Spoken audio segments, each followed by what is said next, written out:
tal? Hugo Pressman. ¿Qué tal, Gabriel? ¿Cómo estás? Bienvenido. Desde el tren, desde Cooperativa, todos los días junto a Gerardo Yomal, analizás la actualidad. Y esta actualidad nos ha sorprendido grandemente en los últimos días, porque aquellos sectores que durante bastante tiempo prohijaron políticas de ajuste, hoy están enardecidos con el tema de la pobreza, ¿es así?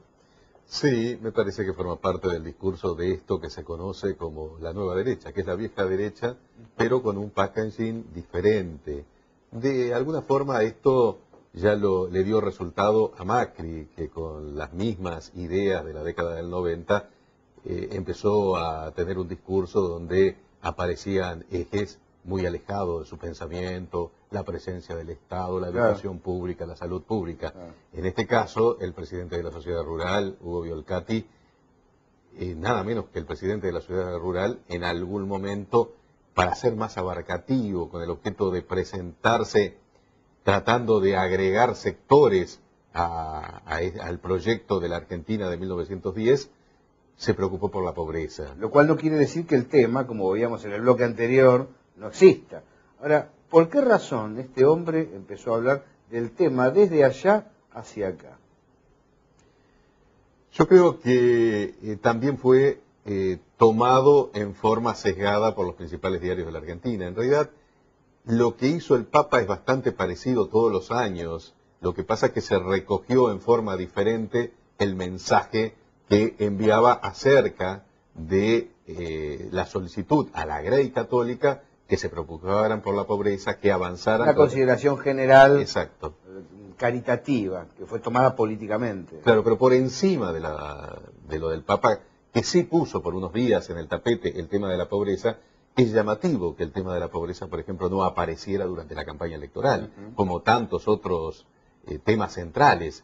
Acordate que la campaña electoral que concluyó el 28 de junio, hubo eslogans que son insólitos. Un eslogan de Polino y su compañero diciendo tengo ideas, el de Narváez diciendo tengo un proyecto, ¿no? Y incluso el del gobierno diciendo defendamos el modelo. Cuando Bergoglio habla en San Cayetano, ¿lo dice también como una consideración genérica relacionada con el interés social de la Iglesia o está hablando de política? No, en el caso de Bergoglio es claro. En el caso de Bergoglio, él actúa políticamente y indudablemente es una factura que pasa por las distintas tensiones, entre ellas algunas formales, pero muy importante, como la no concurrencia tanto de Kirchner como de Cristina Fernández al Te Deum los 25 de mayo en la capital federal.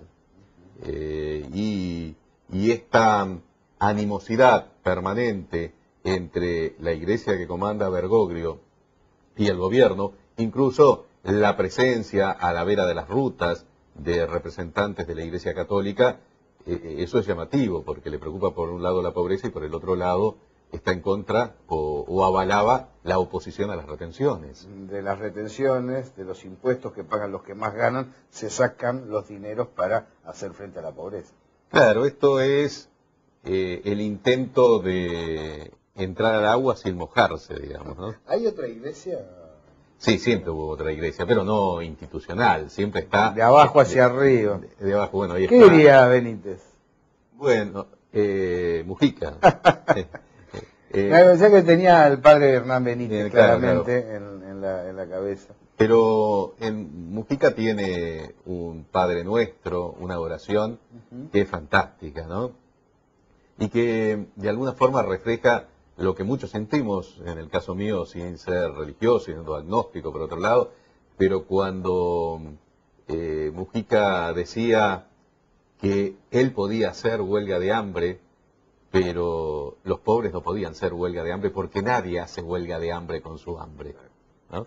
O aquello de que él podía salir de ahí y ir a tener el calor de una calefacción o el agua caliente, pero los que quedaban en la villa, esos no tenían. Ahora, cuando uno transita las zonas del norte y las zonas del centro donde estuvo, en la capital federal y en el Gran Buenos Aires, Mujica, observa cómo quedó, a pesar de todo, cómo quedó su mensaje en la gente. Ahí me llama mucho la atención, porque con las migraciones, con la represión, con los traslados, las relocalizaciones, parecía arrasado el mensaje del padre Mujica, y sin embargo está ahí. Me parece que en el caso de Mujica y su trabajo en la villa, de alguna forma tiene la misma persistencia o la misma transmisión oral de generación en generación que pasa con el caso de Evita. No, hoy un chico que nace en una villa no tiene, desde el punto de vista generacional, ningún contacto con Evita, que murió hace ya tantos años, pero la transmisión oral se mantiene inalterable. Hugo Pressman, muchas gracias por acompañarnos en la señal. No va a Muchas ser la gracias a última vos. vez.